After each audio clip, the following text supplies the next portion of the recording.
یعنی اس کی جو اسکروٹنی کمیٹی ہے اس کی ہیئرنگز مکمل کر چکی ہے. اب پچھلے 1 مہینے سے اسکروٹنی کمیٹی کی رپورٹ کا جو ہے وہ انتظار ہے, اور بنیادی طور کے اوپر یہ بڑا ضروری ہے کہ اسلام آباد ہائی کورٹ کی بھی ڈائریکشن آئی ہے, اور اسی کے ساتھ ساتھ سپریم کورٹ آف پاکستان کا 2017 کا حنیف عباسی کیس کا فیصلہ بڑا واضح ہے کہ آپ نے تمام سیاسی جماعتوں کے کیسز کی جو ہے وہ اسکروٹنی کرنی ہے. لیکن آپ دوسری جانب دیکھ رہے ہیں کہ روزانہ کی بنیاد کے اوپر پاکستان تحریک انصاف کا جو کیس ہے اس کی سماعت بھی کی جا رہی ہے. دوسری جانب عدالتی حکم بھی ہے کہ آپ نے وداؤٹ اینی ڈسکریمنیشن, بغیر کسی امتیاز کے آپ نے قانون کے مطابق تمام جماعتوں کی اسکروٹنی کرنی ہے. تو قانون کے مطابق تو اس وقت عمل درآمد ہوگا کہ اسکروٹنی کمیٹی پیپلز پارٹی نون لیگ, جس میں انہوں نے اپنے اکاؤنٹ چھپائے ہوئے ہیں, جس میں انہوں نے اپنے فنڈز کے ذرائع نہیں بتائے, ان کا حساب بھی جو ہے وہ الیکشن کمیشن کو اسکروٹنی کمیٹی کی رپورٹ فوری جمع کرائی جائے. اس میں کسی قسم کا بھی جو ڈیلے ہے, جو تعطل ہے, وہ میں سمجھتا ہوں کہ قانون کے خلاف جا رہا ہے. تو لہذا یہ میرا آج کا ٹاک کے دوران یہ پہلا مطالبہ ہے کہ پیپلز پارٹی نون لیگ کی جو فنڈنگ کی جو اسکروٹنی کمیٹی میں کنکلیوڈ ہو چکا ہوا ہے, ہم لاسٹ ہیئرنگ میں پچھلے مہینے اس کو کنکلیوڈ کروا کے آئے ہیں, وہ اب رپورٹ الیکشن کمیشن کے سامنے پیش کی جائے تاکہ ان کے کیس کے اوپر بھی آگے پیش رفت شروع ہو, اور وہ بھی روزانہ کی بنیاد کے اوپر شروع ہو, جس سے عدالتی حکم کے اوپر بھی جو ہے وہ عمل درآمد شروع ہو. دوسرا معاملہ ہے, آپ کے علم میں کہ ایک اچھی خاصی حکومت چل رہی تھی, ملک کے اندر بہترین ایک سرٹینٹی تھی, معیشت ٹھیک چل رہی تھی. غریب آدمی کے اوپر عمران خان نے جو قیمتوں کا بوجھ تھا اس کو اس طریقے سے نہیں پاس آن ہونے دیا. بڑا آپ نے دیکھا کہ ہم نے سبسڈائز کر کے لوگوں کو, پسا ہوئے طبقے کو, عام آدمی کو, متوسط طبقے کو کوشش کر رہے تھے کہ اس کے اوپر کم سے کم بوجھ ڈالا جائے. ایکسپورٹس کے اندر اضافہ ہو رہا تھا, انڈسٹری کے اندر اضافہ ہو رہا تھا, جس کی سب سے بڑی جو ثبوت ہے وہ ہمارا گروتھ ریٹ ہے جو کہ 6% آیا کرونا کے باوجود, جس کو تسلیم کیا موجودہ وزیر خزانہ نے بھی, جس کو تسلیم کیا موجودہ جو گورنر اسٹیٹ بینک ہے انہوں نے بھی.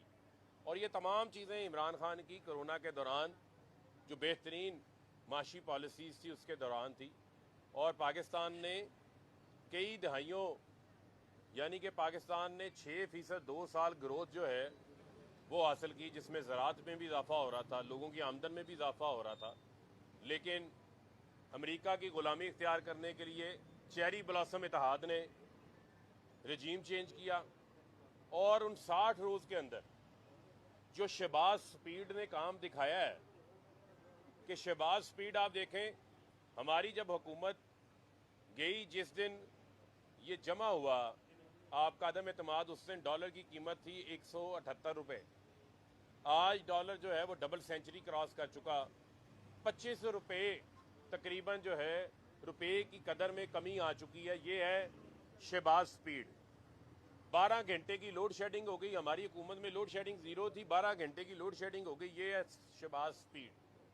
پیٹرول 60 روپے مہنگا ہو گیا, یہ ہے شہباز سپیڈ. پیٹرول کی ڈبل سینچری ہو گئی. اس کے علاوہ 20 کلو آٹے کا تھیلا 1100 سے 1300 سے 1400 پہ پہنچ گیا مختلف علاقوں کے اندر, 300 سے 200 سے 300 روپے اضافہ ہو گیا, یہ ہے شہباز سپیڈ. سٹاک ایکسچینج کے اندر کمی, یہ ہے شہباز سپیڈ. اس کے علاوہ آپ کی ایکسپورٹس میں کمی شروع ہو گئی, یہ ہے شہباز سپیڈ. سیمنٹ کی سیلز میں 16% کمی آ گئی, آج کا ڈیٹا ہے, یہ ہے شہباز سپیڈ. جو 600 روپے کی سیمنٹ کی بوری تھی آج 1000 روپے کی سیمنٹ کی بوری ہو گئی ہے, یہ ہے شہباز سپیڈ. اس کے علاوہ 60 دن ہونے کو ہیں, 11 روز ملک سے باہر گزارتے ہیں, 5 غیر ملکی دورے کرتے ہیں, یہ ہے شہباز سپیڈ. ای سی ایل سے ساری کابینہ جو 24 لوگ ضمانتوں پہ تھے, کابینہ میں لوگ ای سی ایل تھے, کابینہ میں بیٹھ کے ای سی ایل میں شامل لوگ